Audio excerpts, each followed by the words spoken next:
Good morning વિદ્યાર્થી મિત્રો આજે આપણે ચેપ્ટર નંબર 4નો સેકન્ડ લેક્ચર લઈશું. બરાબર. આગળ આપણે જોયેલું ભાઈ સમાન વિદ્યુત ક્ષેત્રમાં હોય તો વીડી એના પર લાગતા બળનું સૂત્ર આપણે મેળવેલું હતું. બરાબર. વીડી વ્યક્તિ ગતિ કરતો હોય કોઈ વિદ્યુત ભાર. આજે આપણે મિત્રો જોઈશું કે ચુંબકીય ક્ષેત્ર હોય તો ચુંબકીય ક્ષેત્રમાં વિદ્યુત ભાર પર લાગતા બળની આપણે લાક્ષણિકતા જોવાની છે. ચુંબકીય ક્ષેત્રમાં વિદ્યુત ભાર છે તેના ઉપર કેવા પ્રકારનું બળ લાગે છે તેની આપણે લાક્ષણિકતા જોઈશું. તો આપણને ખબર છે મિત્રો, ચુંબકીય ક્ષેત્ર હોય તો ચુંબકીય ક્ષેત્રને સદિશ બી વડે દર્શાવવામાં આવે છે.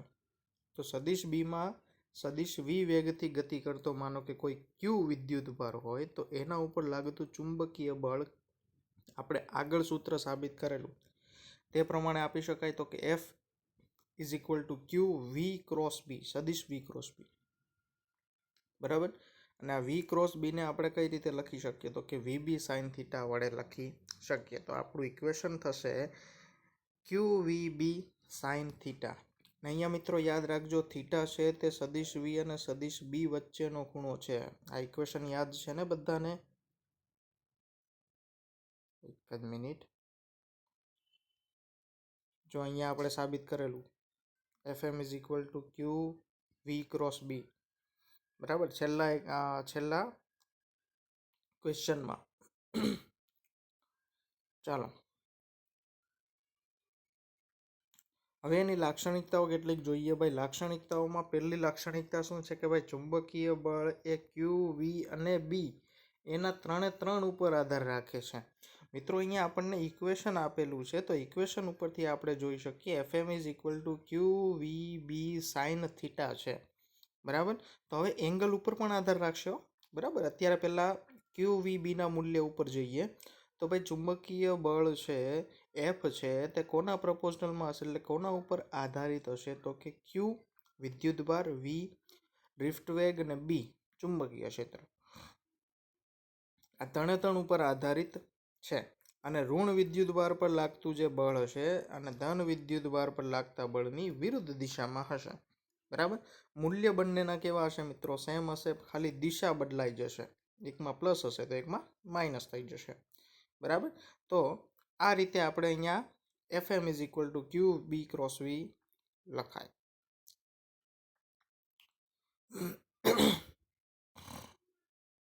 મિત્રો આ કેના માટે છે? આ નીચેનું ઇક્વેશન છે તે ઋણ વિદ્યુત ભાર માટે છે. બરાબર. આપણને ખ્યાલ છે કે ભાઈ એફએમ એ ધન વિદ્યુત ભાર માટે જો ક્યુ વી ક્રોસ બી લખાતું હોય તો ઋણ વિદ્યુત ભાર માટે માઇનસ નિશાની કરવી પડે. તો એ માઇનસ નિશાની જો અંદર લઈ જઈએ તો બીને આપણે આગળ લખી શકીએ. બરાબર. એટલે બી ક્રોસ વી આપણે લખી શકીએ. એની ડાયરેક્શન કેવી આવશે? ઉલટી આવશે. બરાબર. ચાલો પછીની લાક્ષણિકતા છે તો FM is equal to Q V B sine theta છે અથવા તો FM is equal to Q V cross B આપણે બે રીતે લખી શકીએ. પણ મૂલ્ય તો એનું ક્યુ વી બી સાઇન થીટા જ થશે ને. બરાબર. હવે અહીંયા જે વેગ છે અને ચુંબકીય ક્ષેત્ર છે તેનો સદિશ ગુણાકાર છે. મિત્રો યાદ રાખજો, તેનો ગુણાકાર કેવો છે? સદિશ. તો તેથી કરીને જો થીટા બરાબર 0 હોય અથવા તો થીટા બરાબર જો 180 હોય તો તેનું મૂલ્ય મિત્રો આપણને શૂન્ય મળશે. કેમ કે સાઇન 0 અથવા તો કહીએ કે સાઇન 180 નું મૂલ્ય શૂન્ય થશે. બરાબર. એટલા માટે આ મૂલ્ય આપણને કેવું મળશે? શૂન્ય. ક્યારે? કે જ્યારે થીટા છે તે 0 હોય અથવા તો 180 ડિગ્રી હોય.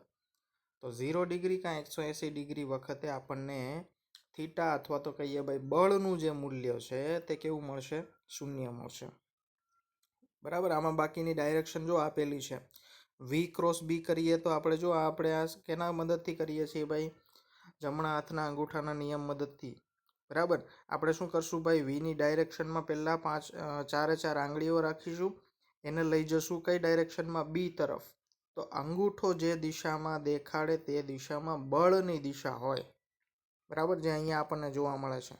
હવે જુઓ, આ ડાયરેક્શનમાં ચુંબકીય ક્ષેત્ર છે. બરાબર. તો ચુંબકીય ક્ષેત્ર આ ડાયરેક્શનમાં છે અને વી કઈ ડાયરેક્શનમાં છે? જુઓ, આમાં વી આ ડાયરેક્શનમાં છે, આ ડાયરેક્શનમાં છે વી. બરાબર. તો વીને શું કરવાનું છે? હાથ ઊભો રાખવાનો છે. હાથ આમ ચત્તો રાખવાનો છે. કઈ રીતે ચત્તો રાખશો કે ભાઈ અહીંયા તમારી હથેળી દેખાય, આ રીતે આમ આંગળી, અંગૂઠો ને હથેળી, બરાબર. વ્યવસ્થિત નથી પણ આપણે આ રીતે સમજી શકીએ, બરાબર. તો આ રીતે હાથ ચત્તો રાખવાનો છે અને વાળવાનો છે કઈ બાજુ? બી બાજુ. કઈ બાજુ? બી બાજુ વાળવાનો છે. તો બી બાજુ વાળશો તો તમને દેખાશે અંગૂઠો છે તે અહીંયા આ ડાયરેક્શનમાં મળશે, બહારની તરફ જતી દિશામાં, આ રીતે, બરાબર. હાથ ચત્તો રાખવાનો છે. માનો કે આ મોબાઈલ છે, બરાબર. તો એ મોબાઈલ ઉપર તમે એફ બળ લાગે છે કોઈ ધન વિદ્યુત ભાર ઉપર, એમ સમજી લો. તો ધન વિદ્યુત ભાર એફ ઉપર લાગે છે તો તમે આ આંગળીઓ જે તમારી છે તે સીધી રાખવાની છે અને એ આંગળીઓ તમારા તરફ વાળવાની છે અથવા કોઈ હથેળી તરફ વાળવાની છે. તો અંગૂઠાની ડાયરેક્શન છે તે આ ડાયરેક્શન દર્શાવેલી છે તે જ મળશે તમને, બરાબર. તો એ વાત થઈ મિત્રો ધન વિદ્યુત ભાર માટે. હવે ઋણ વિદ્યુત ભાર હોય તો શું કરવાનું? તો મિત્રો સેમ કન્ડિશન છે. જો વી ને છે આમાં, જો આમાં પણ આપણે સેમ હાથ રાખવાનો છે, સેમ હથેળી રાખો, આંગળીઓને વાળો.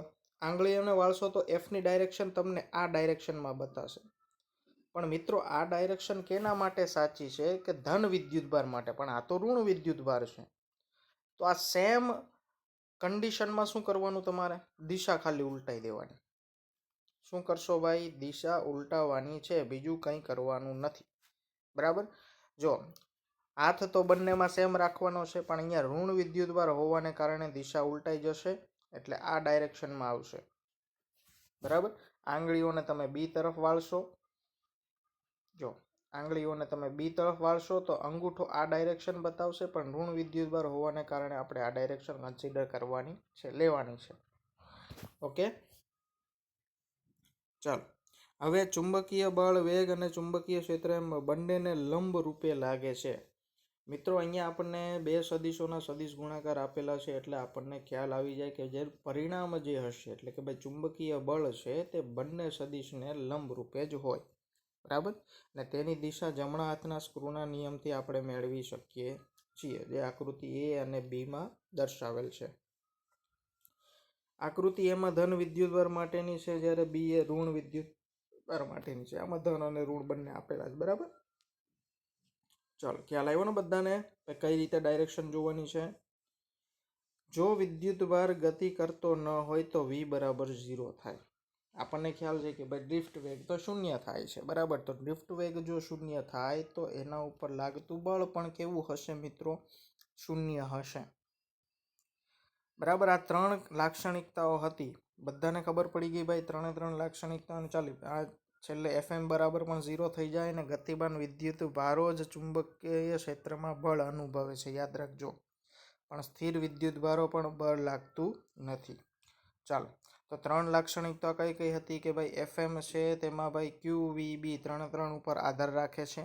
બીજું, હવે એમાં જ બીજું હતું કે ભાઈ જે ઋણ વિદ્યુત ભાર હોય તેના ઉપર લાગતું બળ છે તે આપણે વિરુદ્ધ દિશામાં લઈ શકીએ, નેગેટિવ લઈ શકીએ, એટલે અહીંયા બી ક્રોસ બી કરી દીધેલું.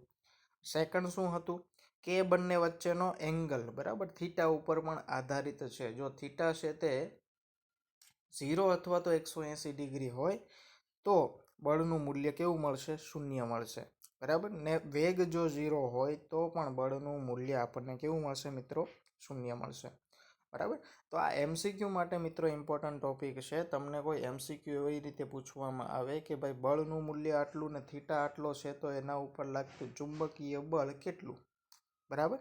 એ રીતે એમસીક્યુમાં કદાચ પૂછાય એની સંભાવના ખરી.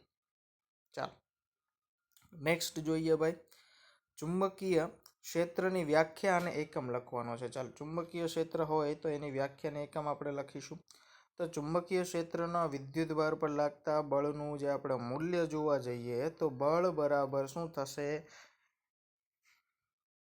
ક્યુ વી બી અથવા તો બી ક્યુ વી સાઇન થીટા, બરાબર. અહીંયા આપણે ચુંબકીય ક્ષેત્રની વ્યાખ્યા આપવાની છે. તો ચુંબકીય ક્ષેત્રની વ્યાખ્યા આપવાની હોય તો ચુંબકીય ક્ષેત્રને આપણે કરતા બનાવશું. તો ચુંબકીય ક્ષેત્ર બરાબર એફના છેદમાં ક્યુ વી સાઇન થીટા, બરાબર. ને આ સમીકરણમાં ભાઈ જો માનો કે આપણે વિદ્યુત ભારને 1 કુલંબ લઈએ અને વેગ જે છે ડ્રિફ્ટ વેગ તેને 1 મીટર પ્રતિ સેકન્ડ લઈએ અને થીટાને જો 90 ડિગ્રી લેવામાં આવે તો બી બરાબર એફ મળે મિત્રો. અહીંયા યાદ રાખજો કન્ડિશન કે ભાઈ ક્યુ બરાબર 1 કુલમ, વી બરાબર 1 મીટર પ્રતિ સેકન્ડ અને થીટા બરાબર 90 ડિગ્રી, એટલે નીચે 1 1 1 એટલે કે 1 જ રહેશે. બરાબર. તો આ કન્ડિશનમાં બી બરાબર એફ મળી જાય એટલે કે ક્ષેત્રને લંબ રૂપે, જો આ વ્યાખ્યા પ્રમાણે આપણે અહીંયા જોવા જઈએ તો ક્ષેત્રને લંબ રૂપે એકમ વેગથી ગતિ કરતા એકમ વિદ્યુત ભાર પર લાગતું જે ચુંબકીય બળ છે તે બિંદુ આગળનું ચુંબકીય ક્ષેત્ર કહેવાય. જો 3 વસ્તુ આવી ગઈ. પહેલી વસ્તુ શું આવી? Sine 90 degree. જો ક્ષેત્રને લંબ રૂપે છે, એકમ વેગથી એટલે કે વી બરાબર 1 આવી ગયું, ગતિ કરતા એકમ વિદ્યુત ભાર એટલે કે ક્યુ બરાબર 1 આવી ગયું. બરાબર. તો 3 વસ્તુ અહીંયા આવી ગઈ છે. તો એફ માટે આપણે જોઈએ તો ભાઈ ક્ષેત્રને લંબ રૂપે એકમ વેગથી ગતિ કરતા એકમ વિદ્યુત ભાર પર લાગતા ચુંબકીય બળને આપણે તે બિંદુ આગળનું ચુંબકીય ક્ષેત્ર કહેવાય છે. યાદ રહી જશે ને બધાને? બધાના મૂલ્ય કેવા લઈ લીધા ભાઈ? 1 1 આવે એ રીતે લઈ લીધું ને છેલ્લે જે બી બરાબર એફ આપણે સાબિત કર્યું. બરાબર. હવે જો બીનો એકમ જોવા જઈએ તો એફના છેદમાં ક્યુ વી સાઇન થીટા છે. હવે સાઇન થીટાનો કંઈ એકમ નહીં હોય. બળનો એકમ તો કે ન્યૂટન, ક્યુનો એકમ કુલમ, વીનો એકમ મીટર પ્રતિ સેકન્ડ. બરાબર. તો newton per coulomb second inverse into metre તરીકે આપણે લખી શકીએ, અથવા તો ટેસ્લાએ આપેલો હતો એકમ 1 ટેસ્લા એટલે, તો 1 ટેસ્લા એટલે 1 ન્યૂટન સેકન્ડ પર કુલમ પર મીટર. બરાબર. હવે જો આ સેકન્ડ છેદના છેદમાં છે ને એટલે ઉપર ચાલી જશે, એટલે ન્યૂટન સેકન્ડ પર કુલમ પર મીટર, એને નિકોલા ટેસ્લા કહેવાય છે. એટલે 1 ટેસ્લા બરાબર 1 ન્યૂટન સેકન્ડ પર કુલમ પર મીટર તરીકે આપણે લખી શકીએ. બરાબર. અથવા તો ન્યૂટન પર એમ્પિયર મીટર અથવા તો જૂલ પર એમ્પિયર મીટર સ્ક્વેર તરીકે પણ દર્શાવી શકીએ છીએ. બરાબર. 1 ન્યૂટન પર એમ્પિયર પર મીટર એને પણ 1 ટેસ્લા તરીકે આપણે અહીંયા દર્શાવી શકીએ. ખ્યાલ આવશે બધાને? ચાલો. અને એનો સીજીએસ એકમ છે તે ગોસ છે. આપણે ગોસનું પેલા જોયેલા ને, ગોસનું સમીકરણ ને જોયેલું હતું. બરાબર. તો એનો બીનો સીજીએસ એકમ છે તે ગોસ છે. 1 ગોસ એટલે 10⁻⁴ ટેસ્લા. બરાબર. આ નાનો એકમ છે. ટેસ્લાની સંજ્ઞા છે તે ટી વડે દર્શાવવામાં આવે છે. તો ફાઈ બરાબર AB પરથી B = φ/a, એટલે કે ભાઈ બીનો એકમ વેબર થશે, વેબર પર મીટર સ્ક્વેર, વેબરના છેદમાં મીટર સ્ક્વેર થશે. બરાબર. ચુંબકીય ક્ષેત્રનો એકમ અહીંયા દર્શાવવામાં આવેલો છે.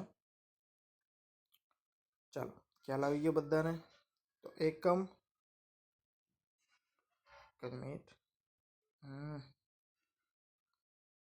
ચાલો, તો એકમ વિશે આપણે માહિતી મેળવી. ભાઈ ચુંબકીય ક્ષેત્રની વ્યાખ્યા જોઈ. હવે આપણે જોઈએ લોરેન્સ બળ એટલે શું તે માટેનું આપણે સૂત્ર મેળવવાનું છે. મિત્રો આ પણ એક ઇમ્પોર્ટન્ટ ટોપિક છે. લોરેન્સ નામના વૈજ્ઞાનિકે બળ માટેનું એક ઇક્વેશન મેળવેલું છે, તો તે આપણે સૂત્ર મેળવવાનું છે. તો જ્યારે વિદ્યુત ક્ષેત્ર અને ચુંબકીય ક્ષેત્ર બંને હાજર હોય, મિત્રો યાદ રાખજો, વિદ્યુત ક્ષેત્ર અને જ્યારે ચુંબકીય ક્ષેત્ર બંને હાજર હોય તેવા વિસ્તારમાંથી જો વિદ્યુત ભારિત કણ હોય તેને પસાર થવા દેવો હોય, બરાબર, અને તેના ઉપર લાગતું કુલ બળ જે મળે આપણને તે લોરેન્સ બળ કહેવાય. એકદમ સિમ્પલ છે. લોરેન્સ બળ કોને કહેવાશે મિત્રો? તો કે વિદ્યુત ક્ષેત્ર અને ચુંબકીય ક્ષેત્ર હોય તો આ બંને ક્ષેત્રમાંથી કોઈ વિદ્યુત ભારને આપણે કરીએ તો એ પસાર થતા વિદ્યુત ભાર ઉપર જે બળ લાગે તેને લોરેન્સ બળ કહેવાય. તો જુઓ, અહીંયા જે પદાર્થ ઉપર બળ લાગશે તે ચુંબકીય ક્ષેત્ર અને વિદ્યુત ક્ષેત્ર બંનેને કારણે લાગશે. બરાબર. તો વિદ્યુત ક્ષેત્રમાંથી પસાર થતા ક્યુ વિદ્યુત ભાર ઉપર લાગતું બળ આપણને ખબર છે, F = વિદ્યુત બળ કેટલું થાય? તો કે Q × E. એ જ રીતે ચુંબકીય ક્ષેત્રમાંથી પસાર થતા ક્યુ વિદ્યુત ભાર ઉપર લાગતું ચુંબકીય બળ કેટલું થશે? તો કે QV × B. બરાબર. તો આ જે વિદ્યુત ભાર પર લાગતું કુલ બળ છે તે બંને બળોનો સરવાળો થાય. એક તો વિદ્યુત બળ અને ચુંબકીય બળ, આ બંને બળોનો શું થશે મિત્રો? સરવાળો થશે. તો F બરાબર F વિદ્યુત પ્લસ F ચુંબકીય. બરાબર. તો એ રીતે આપણે લખી શકીએ. ચાલો, તો ઇક્વેશનમાં લખીશું તો શું આવશે? Q સદિશ ઈ પ્લસ ક્યુ સદિશ વી ક્રોસ બી. બરાબર. તો ક્યુ છે તે આપણે કોમન કાઢી લઈએ તો એફ ઇઝ ઇક્વલ ટુ આવશે ક્યુ સદિશ ઈ પ્લસ સદિશ વી ક્રોસ બી, કે જેને લોરેન્સ બળ કહેવાય છે. એકદમ સિમ્પલ ઇક્વેશન છે. બરાબર. એફ બરાબર શું કરવાના? બંને બળોના સરવાળા કરવાના છે, કે જે વિદ્યુત બળ લાગે છે અને ચુંબકીય બળ લાગે છે. એ બંને બળોનો સરવાળો કરી દો એટલે આપણને લોરેન્સ બળ મળી જાય. લોરેન્સ બળનું ઇક્વેશન ફાઇનલ આવશે ભાઈ ક્યુ કાઉન્સમાં સદિશ ઈ પ્લસ સદિશ વી ક્રોસ સદિશ બી. બરાબર, જેને લોરેન્સ બળ કહેવાય છે. હવે આ કોષ્ટક છે જેમાં જુદી જુદી ભૌતિક પરિસ્થિતિઓ હોય એમાં ચુંબકીય ક્ષેત્રના માન આપેલા છે. જેમ કે આ ટેસ્લામાં આપેલા છે બધા. બરાબર. ન્યૂટનના તારની સપાટી એના ઉપર કેટલો ચુંબકીય ક્ષેત્ર હશે? 10⁸ ટેસ્લા જેટલું. પ્રયોગમાં મહત્તમ ક્ષેત્રનું મૂલ્ય કેટલું હશે? 1 ટેસ્લા. નાના લંબચોરસમાં પાસે કેટલું હશે? 10⁻². પૃથ્વીની સપાટી ઉપર કેટલું હોય? 10⁻5. મનુષ્યના ચેતાતંતુમાં કેટલું હશે? 10⁻10. ને તારાઓ વચ્ચેના અવકાશમાં 10⁻. કેટલી ઘાત છે? 12 ઘાત. બરાબર.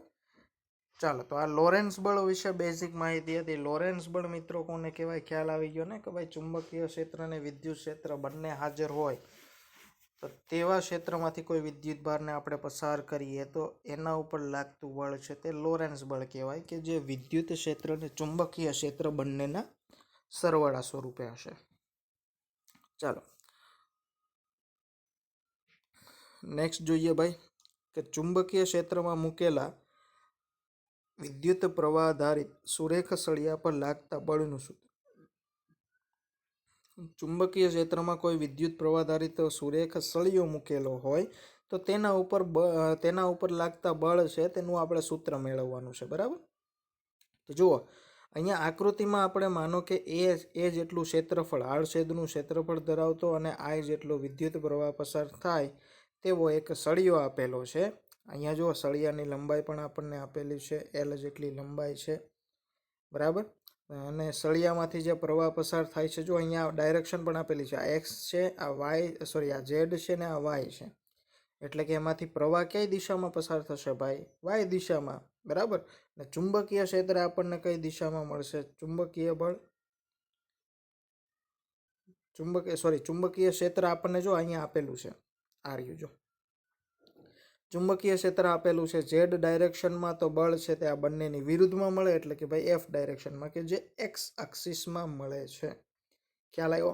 પહેલાં તો આકૃતિ ડ્રો કરવાની છે કે સળિયાની આકૃતિમાં, પછી શું કરવાનું છે? આકૃતિમાં દર્શાવ્યા પ્રમાણે એલ લંબાઈનો કોઈ એ આડછેદ ધરાવતો સળિયો આપેલો છે કે જેની વાય ડાયરેક્શનમાં છે તે પ્રવાહ પસાર થાય છે. તેની ઝેડ એક્સિસમાં શું છે ભાઈ? ચુંબકીય ક્ષેત્ર છે, અને તેને ઝેડ એક્સિસમાં અને એક્સ એક્સિસમાં એના ઉપર લાગતું બળ દર્શાવેલું છે. બરાબર. હવે ઇલેક્ટ્રોનના ડ્રિફ્ટ વેગ વીડી છે અને ઇલેક્ટ્રોન પર ધન એક્સ એક્સિસમાં ચુંબકીય એક્સ દિશામાં શું લાગે છે? ચુંબકીય બળ લાગે છે. ચાલો, તો એફ બળ બરાબર આપણને ખબર છે -ક્યુ વી ક્રોસ બી છે. તો અહીંયા છે તે ઋણ વિદ્યુત ભાર આપણે લીધેલો છે. તો -વી કેમ કે ડાયરેક્શન જુઓ અહીંયા નેગેટિવમાં આપેલી છે. વીડી છે તે આ બાજુ લીધેલો છે એટલે. બરાબર. તો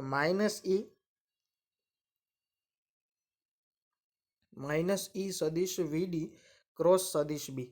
વીડી ડ્રિફ્ટ વેગ છે, બી ચુંબકીય ક્ષેત્ર છે. હવે એન એ એકમ કદ દીઠ મુક્ત ઇલેક્ટ્રોનની જો સંખ્યા હોય તો એલ લંબાઈના વાહકમાં ઇલેક્ટ્રોનની કુલ સંખ્યા કેટલી થશે? કેપિટલ એન બરાબર એન ગુણ્યા કદ. મિત્રો યાદ રાખજો, એન છે તે સ્મોલ એન શું દર્શાવે છે? તો કે એકમ કદ દીઠ મુક્ત ઇલેક્ટ્રોનની સંખ્યા. બરાબર. એટલે માનો કે આટલો ભાગ લેવામાં આવે. બરાબર. આ ભાગ આપણે લઈએ. 1 મિનિટ, અહીંયા લઈ લઈએ. માનો કે આટલો ભાગ આપણે લેવામાં આવે. બરાબર. તો આ માનો કે એકમ ભાગ હોય તો આ એકમ ભાગ દીઠ મુક્ત ઇલેક્ટ્રોનની સંખ્યા કેટલી છે તે આપણે જાણી લેવાનું છે. પછી એલ લંબાઈનો જે વાહકતાર હોય એમાં કુલ ઇલેક્ટ્રોનની જો સંખ્યા આપણે જાણવી હોય તો શું કરીશું? તો કે એન, કેપિટલ એન બરાબર સ્મોલ એન, એટલે કે એકમ કદ દીઠ સંખ્યા અને આખા સળિયાનું કદ. બરાબર. તો એ રીતે આપણને મળી જશે. ખ્યાલ આવ્યો?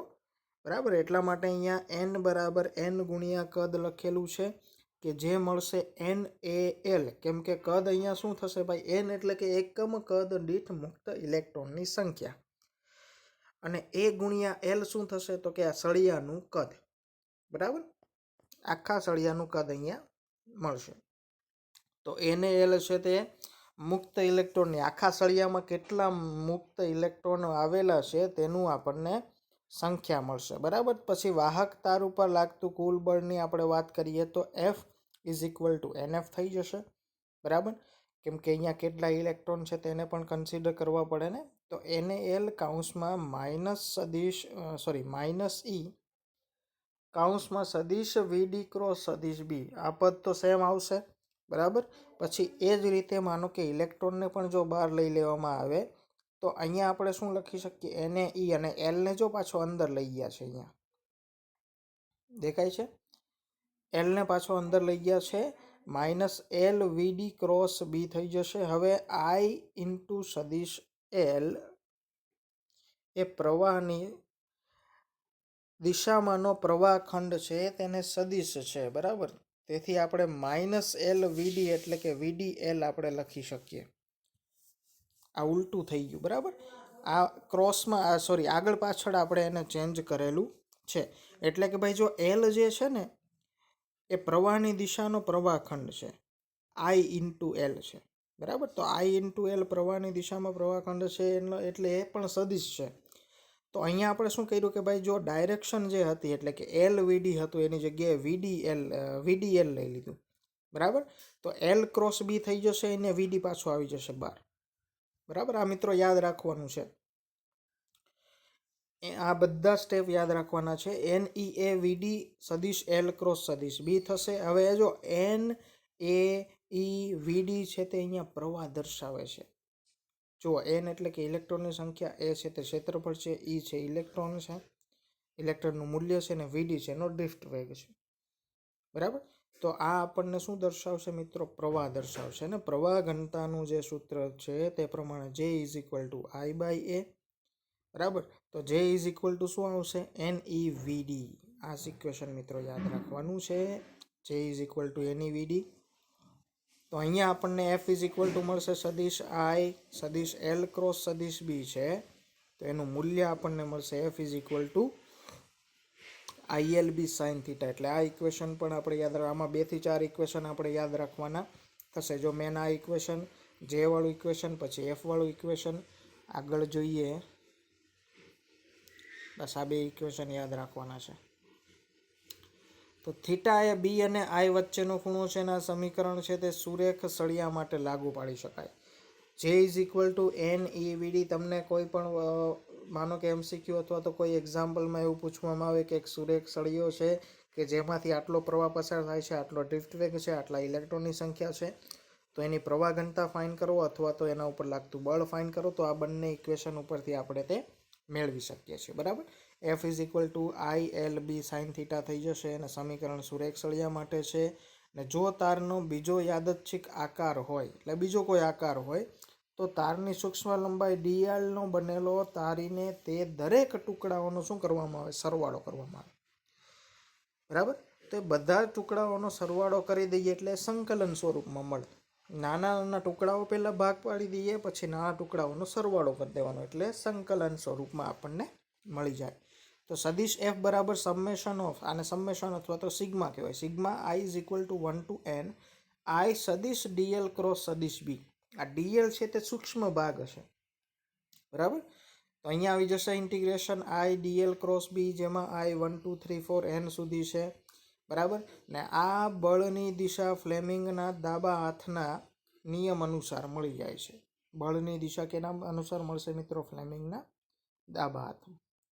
બરાબર, ચાલો ખ્યાલ આવ્યો બધાને? કઈ રીતે મેળવવાનું છે ભાઈ?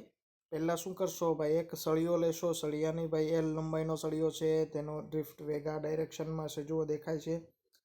વિદ્યુત ક્ષેત્ર આ ડાયરેક્શનમાં છે, બળ આ ડાયરેક્શનમાં છે, અને આ ડાયરેક્શનમાં તે પસાર થાય છે. બરાબર, ચાલો એનું F વાળું સિમ્પલ ઇક્વેશન લખવાનું છે. એમાં લખવાના છે કે ટોટલ ઇલેક્ટ્રોનની સંખ્યા કેટલી છે. ત્યારબાદ શું લખીશું? વાહક કુલ બળ કેટલું લાગે છે. તો કુલ બળ લખીશું અને એલને લઈ જઈશું અંદર. આઈ ઇન્ટુ એલ આપણને ખબર છે કે પ્રવાહખંડ છે, તો એને આ રીતે આપણે લખી શકીએ. બરાબર. તો એટલે આપણે અહીંયા મળી જશે ભાઈ F is equal to N A VDL cross B મળી જશે. અને તેને આપણે સિમ્પ્લિફાય કરીશું તો અહીંયા આપણને ખબર છે પ્રવાહ એને VD થાય, તો J is equal to I by A ઉપરથી આપણે અહીંયા મેળવી શકીએ. ચાલો, તો એફનું ઇક્વેશન, જેનું ઇક્વેશન પણ મળી ગયું, એફનું ઇક્વેશન પણ અહીંયા આપણને મળી ગયું છે. ચાલો, તો આ સાથે મિત્રો આપણો લેક્ચર અહીંયા કમ્પ્લીટ કરીએ છીએ. નેક્સ્ટ લેક્ચરમાં આપણે ટોપિક જોઈશું, બાકી બધા સ્વપ્રયત્ન છે એટલે તમારાથી થઈ જશે. નેક્સ્ટ લેક્ચરમાં સાયક્લોટ્રોન વિશે, સાયક્લોટ્રોન હજુ નથી, સાયક્લોટ્રોન આપણા સિલેબસમાંથી નીકળી ગયું છે. બરાબર. તો આ બાકીના ટોપિક, આ જો સાયક્લોટ્રોન એટલે શું, આ બધું સિલેબસમાં નીકળી ગયું છે, એટલે આ 2 ક્વેશ્ચન આપણે જોવાના રહેશે. બરાબર. ચાલો, તો નેક્સ્ટ લેક્ચરમાં ફરી મળીશું. Thank you.